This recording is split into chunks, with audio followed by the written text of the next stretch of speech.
BP ಸಮಸ್ಯೆ ಇರೋರ್ಗೂ ಇದ್ರ ಕಷಾಯ ಒಳ್ಳೇದು. ಆಮೇಲೆ ಕೊಲೆಸ್ಟ್ರಾಲ್, ಟ್ರೈಗ್ಲಿಸರೈಡ್, LDL, VLDL ಜಾಸ್ತಿ ಇರೋರ್ಗೂ ಇದು ಒಳ್ಳೇದು. ಫ್ಯಾಟಿ ಲಿವರ್ಗೂ ಈ ಕಷಾಯ ಒಳ್ಳೇದು. ಗ್ಯಾಸ್ಟ್ರಿಕ್ ಅಸಿಡಿಟಿ, ಕಾನ್ಸ್ಟಿಪೇಷನ್ ಇರ್ತಕ್ಕಂಥವ್ರಿಗೂ ಕೂಡ ಈ ಕಷಾಯ ಕುಡಿಯೋದ್ರಿಂದ ಪರಿಹಾರ ಸಿಗುತ್ತೆ. PCOD, PCOS, fibroids, bulky uterus ಇಂತಹ ಸಮಸ್ಯೆಗಳು ನಿವಾರಣೆ ಆಗ್ತದೆ. ನಿತ್ಯ ಪುಷ್ಪದ ಎಲೆ ಮತ್ತು ಕುಪ್ಪೆ ಗಿಡದ ಎಲೆನ ನಿಂಬೆ ರಸದಲ್ಲಿ ಯಾರದು ಪೇಸ್ಟ್ ತರ ಮಾಡಿ ಹಚ್ಚೋದ್ರಿಂದ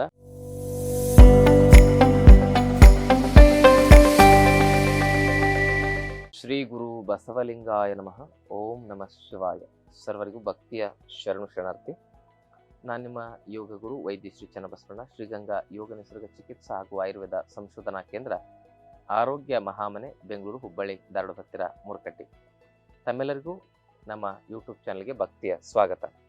ಆತ್ಮೀಯರೇ, ಇವತ್ತಿನ ಸಂಚಿಕೆಯಲ್ಲಿ ಈ ನಿತ್ಯ ಪುಷ್ಪದ ಪ್ರಯೋಜನಗಳನ್ನು ನೋಡೋಣ. ನಿತ್ಯ ಪುಷ್ಪದಲ್ಲಿ ಈ ವೈಟ್, ಬಿಳಿ ಕಲರ್ ಹೂ ಒಂದು ಮತ್ತೆ ಪರ್ಪಲ್ ಕಲರ್ ಹೂ ಒಂದು ಎರಡು ತರ ಬರ್ತದೆ. ಮುಖ್ಯವಾಗಿ ಇನ್ನೊಂದು ಕೆಂಪು ಕಲರ್ ಬರ್ತದೆ. ಅದರಲ್ಲಿ ಹೆಚ್ಚು ಈ ಶ್ವೇತ ಹೂ ಇರ್ತಕ್ಕಂಥದ್ದು ಹೆಚ್ಚು ಔಷಧಿ ಗುಣಗಳನ್ನ ಹೊಂದಿರ್ತದೆ. ಫಸ್ಟ್ಗೆ ಹೇಳ್ಬಿಡ್ತೇನೆ, ಮುಖ್ಯವಾಗಿರ್ತಕ್ಕಂಥ ಒಂದು ನ್ಯಾಚುರಲ್ ಕೆಮಿಕಲ್ ಮತ್ತು ನ್ಯಾಚುರಲ್ ಸ್ಟೆರಾಯ್ಡ್ ಇದ್ದಂಗಿದು. ನ್ಯಾಚುರಲ್ ಸ್ಟೆರಾಯ್ಡ್ ಇದ್ದಂಗಿದೆ, ಅಷ್ಟು ಅದ್ಭುತವಾಗಿ ಕೆಲಸ ಮಾಡುತ್ತೆ. ಇದರಲ್ಲಿ ಕ್ಯಾನ್ಸರ್ ಕಾರಕ ಜೀವಕೋಶಗಳನ್ನ ನಾಶ ಮಾಡುವ ಶಕ್ತಿಯನ್ನು ನಾವು ಕಾಣಬಹುದು. ಎಷ್ಟೋ ಜನರಲ್ಲಿ ನಾವು ಇದನ್ನ ಪ್ರಯೋಗ ಮಾಡಿ ನೋಡಿದ್ದೇವೆ, ವಂಡರ್ಫುಲ್ ರಿಸಲ್ಟ್ ಬಂದಿದೆ. ಬಹಳ ಅದ್ಭುತವಾಗಿರ್ತಕ್ಕಂಥ ರಿಸಲ್ಟ್ ಅನ್ನ ನಾವು ಇದರಲ್ಲಿ ಕಂಡಿದ್ದೇವೆ. ಹಾಗಾಗಿ ಇದರ ಪ್ರಯೋಗ, ಇದರಲ್ಲಿ ಮುಖ್ಯವಾಗಿ ಮಿನ್ ಕ್ಲಿಸ್ಟಿನ್ ಮತ್ತು ಮಿನ್ ಬ್ಲಾಸ್ಟಿನ್ ಅಂತಕ್ಕಂಥ ನ್ಯಾಚುರಲ್ ಒಂದು ಔಷಧಿಯ ಒಂದು ಅಂಶಗಳನ್ನ ನಾವು ಕಾಣಬಹುದು. ಮೆಡಿಸಿನಲ್ ಕಂಟೆಂಟ್ ಅಂತ ಕರೀತಾರೆ. ಇದು ಕ್ಯಾನ್ಸರ್ ಅನ್ನ ಒಂದು ನಿವಾರಣೆ ಮಾಡೋದ್ರಲ್ಲಿ, ಅದರ ನಿಯಂತ್ರಣ ಮಾಡೋದ್ರಲ್ಲಿ ಹಾಗೂ ಆ ಒಂದು ಜೀವಕೋಶಗಳನ್ನ ಶಮನ ಮಾಡೋದ್ರಲ್ಲಿ ಅತ್ಯುತ್ತಮವಾದ ಕೆಲಸವನ್ನ ಇದು ಮಾಡುತ್ತೆ. ಕರಗಿಸೋ ಕೆಲಸವನ್ನ ಇದು ಮಾಡುತ್ತೆ. ಉಲ್ಮನಾಶಕ, ಕರಗಿಸೋದು, ಆಮೇಲೆ ತಿಳಿಗೊಳಿಸೋದು, ಇವೆಲ್ಲ ಕೆಲಸ ಇದು ಮಾಡುತ್ತೆ.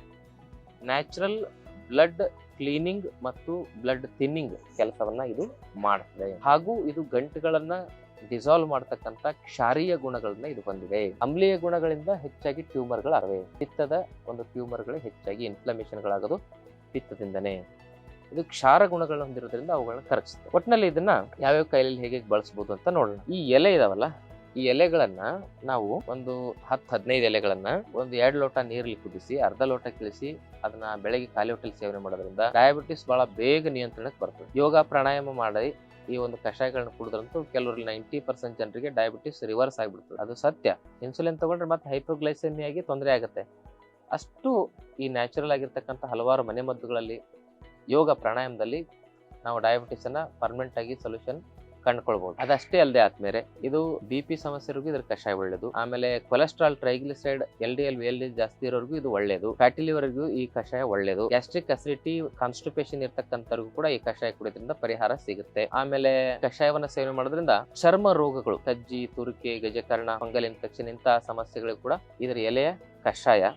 ಮತ್ತು ಇನ್ನೊಂದೇನಂದ್ರೆ ಕುಪ್ಪೆ ಗಿಡ. ಇದು ಕುಪ್ಪೆ ಗಿಡ, ಈ ಕುಪ್ಪೆ ಗಿಡ ಅಂತ ಸಿಗುತ್ತೆ. ಈ ಕುಪ್ಪೆ ಗಿಡವನ್ನ ನೀವು ಜಜ್ಜಿ ಇದರ ಪೇಸ್ಟ್ ತಯಾರಿಸ್ಕೊಳ್ಬೇಕು. ಕೊಬ್ಬರಿ ಎಣ್ಣೆ ಜೊತೆಗೆ ಮಿಶ್ರಣ ಮಾಡಿ, ಸ್ವಲ್ಪ ಅರಿಶಿನ ಪುಡಿ ಮಿಶ್ರಣ ಮಾಡಿ, ಎಲ್ಲಿ ಗಾಯ, ಕಜ್ಜಿ, ತುರಿಕೆ, ಫಂಗಲ್ ಇನ್ಫೆಕ್ಷನ್ ಈ ತರ ಆಗಿರುತ್ತೆ, ಈ ಎಲೆ ಪ್ಲಸ್ ಈ ನಿತ್ಯ ಪುಷ್ಪದ ಎಲೆ ಎರಡೂ ಸೇರಿಸಿ ಇದನ್ನ ಪ್ರಯೋಗ ಮಾಡೋದ್ರಿಂದ ಇನ್ನೂ ಬೇಗ ಎಂಥದೇ ಚರ್ಮದ ಕಾಯಿಲೆಗಳಿದ್ರು ಅದು ನಿವಾರಣೆ ಆಗ್ತದೆ. ನಿಂಬೆ ರಸದಲ್ಲಿ ಅರ್ಧ ಹಚ್ಚೋದ್ರಿಂದ ಅಂತೂ ಇನ್ನೂ ಬೇಗ ಗುಣ ಆಗ್ತದೆ. ನಿಂಬೆ ರಸದಲ್ಲಿ ನಿತ್ಯ ಪುಷ್ಪದ ಎಲೆ ಮತ್ತು ಕುಪ್ಪೆ ಗಿಡದ ಎಲೆನ ನಿಂಬೆ ರಸದಲ್ಲಿ ಅರ್ಧ ಪೇಸ್ಟ್ ತರ ಮಾಡಿ ಹಚ್ಚೋದ್ರಿಂದ ಒಂದು ವಾರ, ಮ್ಯಾಕ್ಸಿಮಮ್ ಒಂದು 2 ವಾರದಲ್ಲೇ ಫಂಗಲ್ ಇನ್ಫೆಕ್ಷನ್, ಅಲರ್ಜಿಗಳನ್ನ ನಾವು ಗುಣಪಡಿಸ್ಕೊಳ್ಬಹುದು. ಹಾಗೇನೆ ಇದ್ರ ಬಗ್ಗೆ ಮತ್ತೆ ನೋಡೋದಾದ್ರೆ, ಇದರ ಹೂವು ಒಂದು ಮುಷ್ಟಿ ತೆಗೆದುಕೊಳ್ಳಿ, ಎಲೆ ಒಂದು 10 ತಗೊಳ್ಳಿ, ಅದರಲ್ಲಿ ಒಂದು 10 ಕಾಳುಮೆಣಸು, 30 ತುಳಸಿಯಲ್ಲಿ 2 ಚಮಚ ಅರಶಿನದ ನುಚ್ಚನ್ನು ಹಾಕಿ 2 ಲೋಟ ನೀರಲ್ಲಿ ಕುದಿಸಿ ಅರ್ಧ ಲೋಟ ಕಿಳಿಸಿ ಸೇವನೆ ಮಾಡೋದ್ರಿಂದ ನ್ಯಾಚುರಲ್ ಆಗಿ ಕ್ಯಾನ್ಸರ್ ಕಾರಕ ಜೀವಕೋಶಗಳನ್ನ ಇದು ಸರಿ ಮಾಡತಕ್ಕಂತ ಶಕ್ತಿಯನ್ನ ಇದು ಹೊಂದಿದೆ. ಒಂಥರ ನ್ಯಾಚುರಲ್ ಕಿಮೋತರ ಅಂತ ನಾವು ಕರಿಬಹುದು. ಆಮೇಲೆ ಇನ್ನೊಂದು ಏನಂತಂದ್ರೆ, ಈ ಎಲೆಯನ್ನ ನಾವು ಜಜ್ಜಿ ಅದರ ರಸ ತೆಗೆದು ಸ್ನಾನದ ನೀರಿನಲ್ಲಿ ಹಾಕಿ ಆ ಒಂದು ನೀರಿಂದ ಸ್ನಾನ ಮಾಡೋದ್ರಿಂದ ಮೈ ತುರಿಕೆ, ಕೆರೆತ, ಅಲರ್ಜಿ, ಬೆವರಿನ ದುರ್ವಾಸನೆಗಳಿಂದ ದೂರ ಆಗಬಹುದು. ಅದಷ್ಟೇ ಅಲ್ಲದೆ ಎಲೆಗಳನ್ನ ನಾವು ಕಷಾಯ ಮಾಡಿಕೊಂಡು ಸೇವನೆ ಮಾಡೋದ್ರಿಂದ ಈ ಗರ್ಭಕೋಶದ ಸಮಸ್ಯೆಗಳಾಗಿರ್ತಕ್ಕಂಥ PCOD, PCOS, ಫೈಬ್ರಾಯ್ಡ್ಸ್ ಈ ಎಲೆಗಳ ಜೊತೆಗೆ ಇನ್ನೊಂದು ಎಲೆ ಹಾಕ್ಬೇಕಾಗುತ್ತೆ. ಯಾವುದಂದ್ರೆ ಕಂಚವಾಳ, ಕಾಂಚನಾರ ಅಂತ ಕರೀತಾರೆ. ಕಾಂಚನಾರ ನಮ್ಮ ಕನ್ನಡದಲ್ಲಿ ಅದನ್ನ ಬಸವನ ಪಾದದ ಗಿಡ ಅಂತ ಕರೀತಾರೆ. ಅಂದ್ರೆ ಈ ಎತ್ತುಗಳ ಕಾಲಿನ ರೀತಿಯಲ್ಲಿ ಆ ಎಲೆಗಳ ಆಕೃತಿ ಇರ್ತದೆ. ಆ ಎಲೆ ಒಂದು 20, ಈ ಎಲೆ ಒಂದು 10, 2 ಲೋಟ ನೀರಲ್ಲಿ ಕುದಿಸಿ ಅರ್ಧ ಲೋಟ ಕಿಳಿಸಿ ಸೇವನೆ ಮಾಡೋದ್ರಿಂದ PCOD, PCOS, fibroids, bulky uterus ಇಂತಹ ಸಮಸ್ಯೆಗಳು ನಿವಾರಣೆ ಆಗ್ತದೆ. 100ಕ್ಕೆ 50-60% ಜನರಿಗೆ. ಅದು ಇದರಲ್ಲೂ ಆಗಿಲ್ಲ ಅಂದ್ರೆ ದಯವಿಟ್ಟು ಗರ್ಭಕೋಶ ತೆಗ್ಸಕ್ ಹೋಗ್ಬಿಡಿ. ಅದರಲ್ಲಿ ಅದನ್ನ ತೆಗ್ಸಿದ್ರೆ ಮುಗದೆ ಹೋಯ್ತು ಹೆಣ್ಮಕ್ಳ ಕತೆ. ಬದಲಾಗಿ ಆಯುರ್ವೇದ ಪಂಚಕರ್ಮ ಚಿಕಿತ್ಸೆ ಸರಿಯಾಗಿ ಡೈಟ್ ಫಾಲೋ ಮಾಡೋದ್ರಿಂದ ಇಂಥ ಗರ್ಭಕೋಶವನ್ನು ಸಮಸ್ಯೆಗಳಿಂದ ಬಂದಿರತಕ್ಕಂಥ ಸಮಸ್ಯೆಗಳಿಂದ ಆ ಗರ್ಭಕೋಶವನ್ನು ರಕ್ಷಣೆ ಮಾಡ್ಕೋಬೋದು. ಅದಷ್ಟೇ ಅಲ್ಲದೆ ಈ ಎಲೆಗಳ ಮತ್ತು ಪ್ರಯೋಗದಿಂದಾಗಿ ನಮ್ಮಲ್ಲಿ ಏನಾಗುತ್ತೆ ಅಂದರೆ ಬೋನ್ ಡೆನ್ಸಿಟಿ ಹೆಚ್ಚಿಗೆ ಆಗುತ್ತೆ. ಅದಷ್ಟೇ ಅಲ್ಲದೆ ಈ ಎಲೆಗಳ ಕಷಾಯ ಕುಡಿಯೋದ್ರಿಂದ ಜಾಯಿಂಟ್ಸ್ ಪೇನ್ ಇರೋರಿಗೂ ಕೂಡ ಉಪಯೋಗ ಆಗುತ್ತೆ. ಹಾಗೇನೆ ಇದರ ಒಂದು ಎಲೆಯನ್ನ ನಾವು ಕಷಾಯ ಮಾಡ್ಕೊಂಡು ಕುಡಿಯೋದ್ರಿಂದ ರಕ್ತದ ಒಳಗಿರ್ತಕ್ಕಂಥ ಡೀಪ್ ಇನ್ಫೆಕ್ಷನ್ಸ್ಗಳಂತ ಏನಿರ್ತಾವಲ್ಲ ಬ್ಲಡ್ ಅಲ್ಲಿ, ಅವೆಲ್ಲ ರಕ್ತದ ಮಲಿನತೆಯಿಂದ ಬರ್ತಕ್ಕಂಥ ವೈರಸ್ಗಳ ಒಂದು ಸಮಸ್ಯೆಗಳು, ಒಳಗಡೆ ರಕ್ತದ ಒಳಗಡೆ ವೈರಸ್ಗಳು, ಹಲವಾರು ವೈರಸ್ಗಳು ಇರ್ತವೆ. ಮತ್ತು ಎಲ್ಲ ವೈರಸ್ಗಳಿಗೂ ಇದು ಯಾಕೆ ಉಪಯೋಗ ಆಗುತ್ತಂತೆ, ಇದರಲ್ಲಿ ಇರ್ತಕ್ಕಂಥ ನ್ಯಾಚುರಲ್ ಕೆಮಿಕಲ್ನ ಹೇಳಿದ್ರೆ ಮಿನ್ ಬ್ಲಾಸ್ಟಿನ್, ಮಿನ್ ಕ್ಲಿಸ್ಟಿನ್ ಅಂತಕ್ಕಂಥದ್ದು. ಅದು ಕರಳಿನಲ್ಲಿರ್ತಕ್ಕಂಥ ಕೆಟ್ಟ ಬ್ಯಾಕ್ಟೀರಿಯಾ, ಎಚ್ ಪೈಲೋರಿ ಅಂತ ಬ್ಯಾಕ್ಟೀರಿಯಾ ಇರ್ಬೋದು, ಅಥವಾ ಕರಳಿನ ಜಂತು ಹುಳುಗಳ ಸಮಸ್ಯೆ ಇರ್ಬೋದು. ಅಂಥ ಸಮಸ್ಯೆಗೂ ಈ ಎಲೆ ಕಷಾಯ ಪರಿಹಾರ ಒದಗಿಸುತ್ತೆ. ಯಾಕಂದರೆ ಇದು ಕ್ರಿಮಿಗ್ನವಾಗಿ, ಕ್ರಿಮಿನಾಶಕವಾಗಿ ಇದು ಕೆಲಸ ಮಾಡ್ತದೆ. ಅದಷ್ಟೇ ಅಲ್ಲದೆ ವೈರಸ್ಗಳನ್ನು ಕೂಡ ಇದು ನಿವಾರಣೆ ಮಾಡ್ತದೆ. ಅದು ಎಲ್ಲ ಆ ವೈರಸ್ಗಳು, ಆ ಕ್ರಿಮಿಗಳು ನಮ್ಮ ಕರಳಿನಲ್ಲಿ ಮತ್ತು ನಮ್ಮ ರಕ್ತದಲ್ಲಿ ಸೇರ್ಕೊಂಡಿರ್ತವೆ. ಅಂತಹ ಒಂದು ಕ್ರಿಮಿಗಳನ್ನು, ವೈರಸ್ಗಳನ್ನು ನಿವಾರಣೆ ಮಾಡುವ, ಸ್ವಚ್ಛಗೊಳಿಸುವ ದೇಹದಿಂದ ಶಕ್ತಿಯನ್ನು ಈ ಒಂದು ನಿತ್ಯ ಪುಷ್ಪದ ಎಲೆಗಳು ಮತ್ತು ಹೂಗಳು ಹೊಂದಿದ್ದಾವೆ.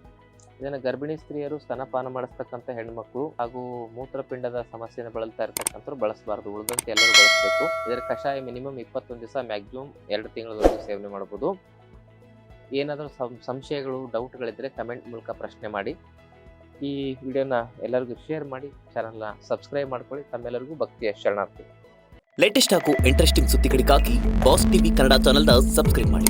ಹಾಗೆಯೇ ಬೆಲ್ ಐಕಾನ್ ಪ್ರೆಸ್ ಮಾಡಿ. ಇದರ ಜೊತೆಗೆ ಫೇಸ್ಬುಕ್, ಇನ್ಸ್ಟಾಗ್ರಾಮ್, ಎಕ್ಸ್ನಲ್ಲೂ ಮಿಸ್ ಮಾಡದೆ ಫಾಲೋ ಮಾಡಿ.